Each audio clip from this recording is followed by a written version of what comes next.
За Facebook пэйжээ нээчихлээ. За Facebook пэйжээ нээхээс өмнө та Facebook руугаа өөрийнхөө ихээр нэвтэрсэн байх ёстой. За хараахан нэвтрээгүй байгаа бол та facebook.com гэж ороод энэ нэвтрэх цонхон дээр нь хамгийн ихнийх нь цонхонд өөрийнхөө email хаягийг бичиж өгнө. Пассворд гэсэн дараагийн цонхонд нь нууц үгээ бичээд логин гэсэн товчон дээр дарнаа. Нэвтэрч орсныхаа дараа энэ 9 дөрвөлжин буюу одоо меню дээр дараад доош нүгүүлэхээр пэйж гэж байгаа. Пэйжийг сонгохоор ийм цонх гарч ирнэ. Create a page гэсэн.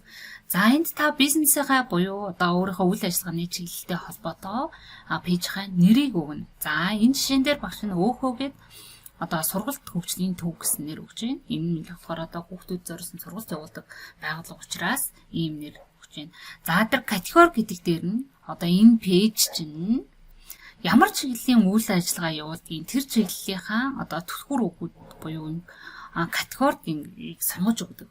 За боловсролын вебсайт, боловсролын одоо зөвлөх үйлчилгээ, сургууль гэсэн ийм категори одоо миний үйл ажиллагааны чиглэл минь хамаарагдана гэсэн учраас би дээр нь энэ гурыг сонгож өгсөн. За доотлохын description гэдэг дээр хүүхд хөгжүүлэх хөтөлбөрүүд байна гэд ингээд товчхон тайлбар оруулчлаа. Тайлбар хэсэг дээр та 250 тэмдэгт хүртэл тайлбар оруулах боломжтой. За ингээд тайлбар оруулсны дараа save тавьчих дараад пэйж маань нэгтгэжнэ. За бид нар одоо хараахан одоо WhatsApp аппликейшнийг одоо ашиглахгүй учраас энийг шууд хаачна одоо.